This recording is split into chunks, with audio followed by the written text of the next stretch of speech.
Assalamualaikum warahmatullahi wabarakatuh. Perkenalkan, saya Siska Safira dengan NIM C1C021208. Di video kali ini saya akan menjelaskan mengenai konsep memelihara harta kekayaan, memperoleh dan menggunakan harta dalam syariah, akad ataupun kontrak ataupun transaksi yang dilarang, riba dan jenis riba, prinsip sistem keuangan syariah, serta jenis instrumen keuangan syariah. Oke, langsung saja. Oke, yang pertama ini adalah konsep memelihara harta kekayaan. Nah, harta yang baik harus memenuhi dua kriteria, yaitu diperoleh dengan cara yang sah ataupun benar ataupun legal and fair, serta dipergunakan dengan dan untuk hal yang baik-baik di jalan Allah Subhanahu wa Ta'ala. Nah, Allah adalah pemilik mutlak segala sesuatu yang ada di dunia. Hal ini dijelaskan dalam Quran Surah Al-Hadid ayat 2, di mana sedangkan manusia adalah wakil atau khalifah Allah Subhanahu wa Ta'ala di muka bumi ini yang diberikan kekuasaan untuk mengelolanya. Jadi, menurut Islam, kepemilikan harta kekayaan pada manusia terbatas pada kepemilikan kemanfaatannya selama masih hidup di dunia, bukan kepemilikan secara mutlak. Nah, saat ia meninggal, kepemilikan tersebut berakhir dan harus didistribusikan kepada ahli warisnya sesuai dengan ketentuan syariah. Jadi, maksud dari konsep harta harus memenuhi dua konsep tadi, di mana harus sah sah dan benar atau legal and fair, dan juga harus diperuntukkan untuk hal-hal yang baik di jalan Allah. Maksudnya, misalkan kita mendapatkan uang ya, kita ngomongnya harta itu uang mungkin ya. Uang itu dengan sah dan legal. Namun, kita malah menggunakan untuk membeli hal yang tidak benar seperti membeli miras, berarti pemeliharaan harta itu tidak benar. Oke. Oke, lanjutnya ialah konsep dari memelihara harta kekayaan. Nah, dalam Quran surah Al-Qasas ayat 77 yang artinya, dan carilah pahala negeri akhirat dengan apa yang telah dianugerahkan oleh Allah Subhanahu wa Ta'ala kepadamu, tetapi janganlah kamu lupakan bagian di dunia dan berbuat baik kepada orang lain, sebagaimana Allah Subhanahu wa Ta'ala telah berbuat baik padamu, dan janganlah kamu berbuat kerusakan di muka bumi. Sungguh Allah Subhanahu wa Ta'ala tidak menyukai orang-orang yang berbuat kerusakan. Nah, dari ayat tersebut bisa kita ketentuan untuk penggunaan harta itu seperti tidak boros, jadi kita tidak boleh menghambur harta itu secara berlebihan. Yang kedua, memberi infak sedekah, jadi sedekah itu tuh lebih memperkaya kita ya, jadi kita jangan pelit-pelit untuk memberikan sedekah kepada orang yang membutuhkan. Yang ketiga, membayar zakat. Nah, membayar zakat ini juga sesuai dengan ketentuan, ada zakat mal dan juga ada zakat fitrah. Nah, yang keempat itu memberi pinjaman tanpa bunga, jadi kalau kita misalkan nih, teman kita punya utang sama kita, jadi kita nggak boleh melipat gandakan hutang tersebut. Misalkan kayak, dia meminjamkan 100.000 nih, setiap 1 bulan dia tidak membayar, itu harus ada bunga 10%, itu tidak boleh ya. Nah, yang kelima itu meringankan kesulitan orang lain. Maksudnya, misalkan dalam keluarga aja deh. Dalam keluarga, misalnya keluarga kita lagi membutuhkan uang, sedangkan kita punya kelebihan uang nih, kita harus meringankan kesulitan dari keluarga kita dengan meminjamkan harta kekayaan tersebut atau uang tersebut. Nah, kembali ke atas dengan syarat memberi pinjaman tanpa bunga. Nah, selanjutnya ialah akad kontrak dan transaksi. Akad kontrak atau transaksi. Akad dalam bahasa Arab itu adalah al-qad, yang artinya jamaknya itu al-uqud, berarti ikatan ataupun mengikat. Nah, menurut terminologi hukum Islam, akad adalah pertalian antara penyerahan ataupun ijab dan penerimaan qabul yang dibenarkan oleh syariah. Nah, yang menimbulkan akibat hukum terdapat objeknya.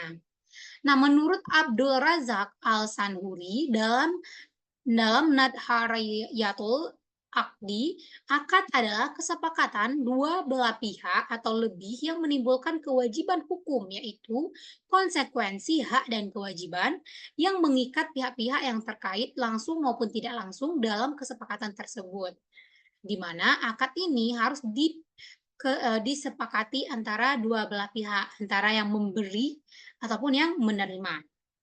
Nah, di sini, dijelaskan juga atau dijelaskan dalam Quran surah Al-Maidah ayat 1 di mana artinya, "Wahai orang-orang yang beriman, penuhilah janjimu," atau akad.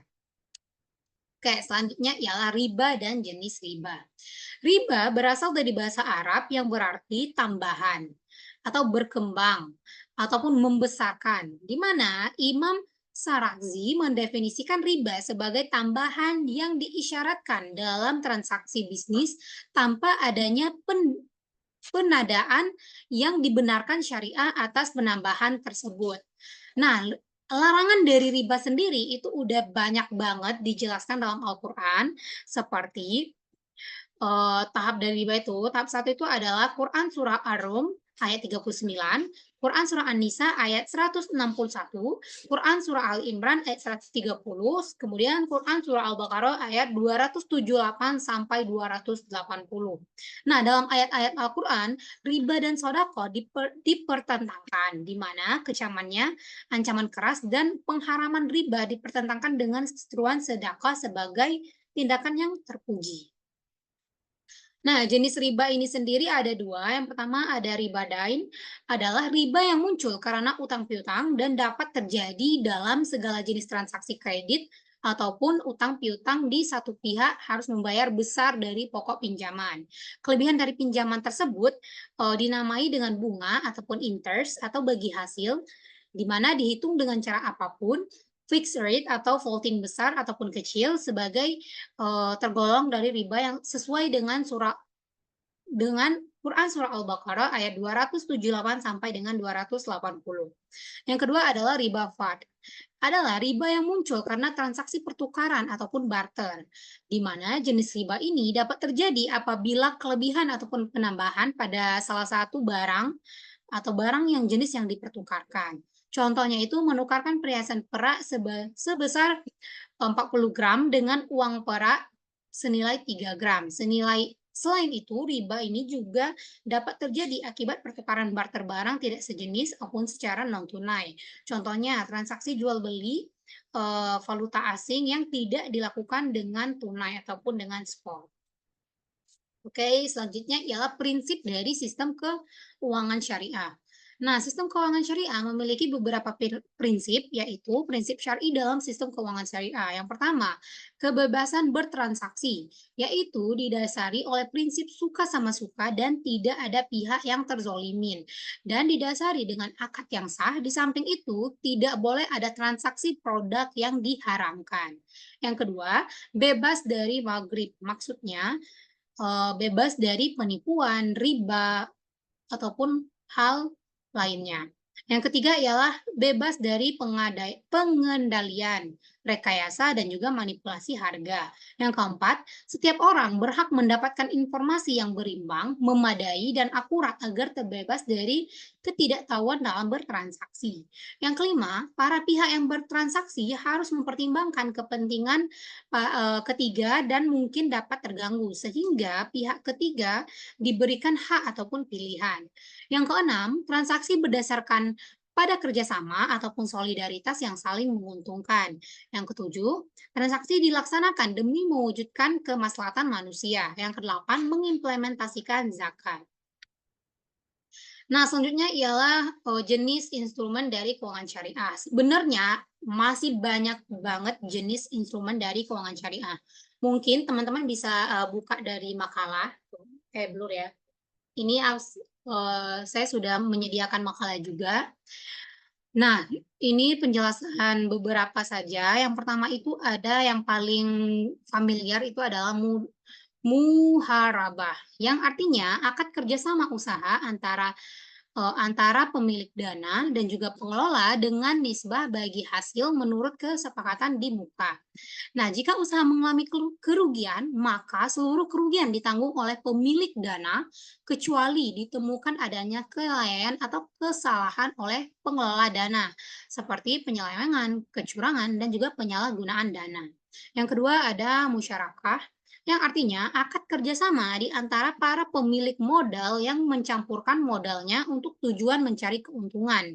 Dalam musyarakah, mitra dan bank-bank sama-sama menyediakan modal untuk membiayai suatu usaha yang sah, baik yang sudah berjalan maupun yang baru.